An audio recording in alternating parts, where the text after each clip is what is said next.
Hi అండి, అందరు ఎలా ఉన్నారు? నేనైతే చాలా చాలా బాగున్నానండి. మరొక కొత్త రెసిపీతో మీ ముందుకైతే వచ్చేసాను.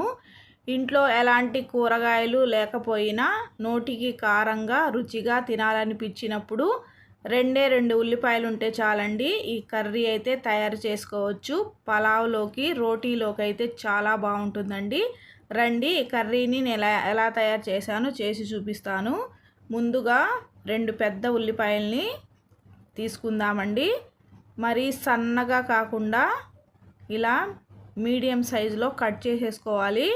పెద్దగా ఉంటేనే చాలా టేస్ట్ వస్తుందండి ఈ కర్రీ. మొత్తం ఇలా కట్ చేసేసుకుందాము.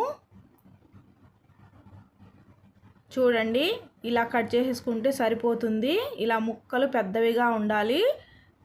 తర్వాత స్టవ్ వెలిగించేసి ప్యాన్ అయితే పెట్టేసుకుందాము. ఈ కర్రీకి ఆయిల్ కొద్దిగా ఎక్కువగానే పడుతుందండి, అప్పుడే టేస్ట్ చాలా బాగుంటుంది. 2 టేబుల్ స్పూన్లు ఆయిల్ వేసుకుందాము. ఆయిల్ హీట్ ఎక్కిన తర్వాత 1 టేబుల్ స్పూన్ జీలకర్ర వేసుకుందాము. జీలకర్ర ఫ్రై అయిన తర్వాత మనం కట్ చేసి పెట్టుకున్న ఉల్లిపాయ ముక్కల్ని వేసేసుకుందాము.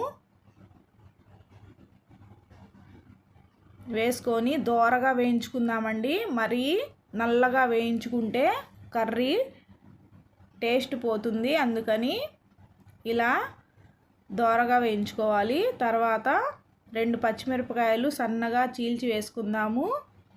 వేసుకొని సన్నని మంట మీద ఇలా ఫ్రై చేసుకోవాలండి. చూడండి, ఇలా ఫ్రై చేసుకుంటే సరిపోతుంది. తర్వాత రుచికి సరిపడే సాల్టు, కొద్దిగా పసుపు, తినేదాన్ని బట్టి కారం వేసుకోండి. నేనైతే 1 టేబుల్ స్పూన్ కారం వేసాను. తర్వాత మొత్తం కలుపుకుందాము. ఇలా కలుపుకొని మీడియం ఫ్లేమ్లోనే మగ్గించుకోవాలండి. ఈ పలావ్లోకి, బిర్యానీలోకి, చపాతీలోకి అయితే చాలా బాగుంటుందండి ఈ కర్రీ. మీరు కూడా ఒకసారి ట్రై చేయండి. తర్వాత 1/2 teaspoon garam masala, 1 tablespoon ధనియా పౌడర్ కూడా వేసుకుందాము.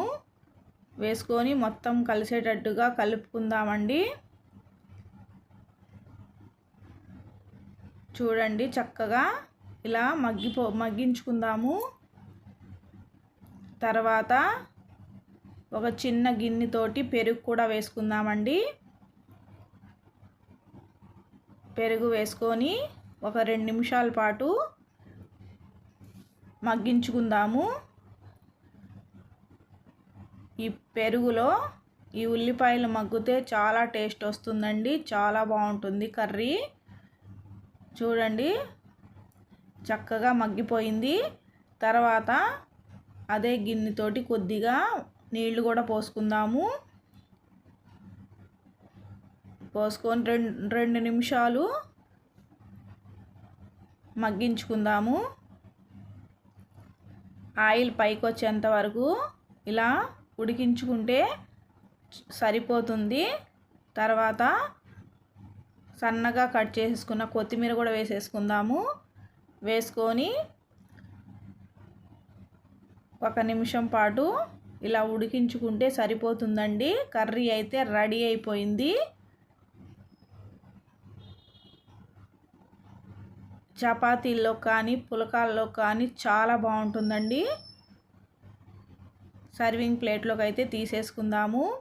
ఈ వీడియో కనుక మీకు నచ్చినట్లయితే లైక్ చేయండి, షేర్ చేయండి, కామెంట్ చేయండి, హైప్ చేయండి. మరొక కొత్త వీడియోతో కలుసుకుందాం ఫ్రెండ్స్. సబ్స్క్రైబ్ చేసుకోవడం మర్చిపోకండి. ఒక చిన్న లైక్ కూడా ఇవ్వండి ప్లీజ్.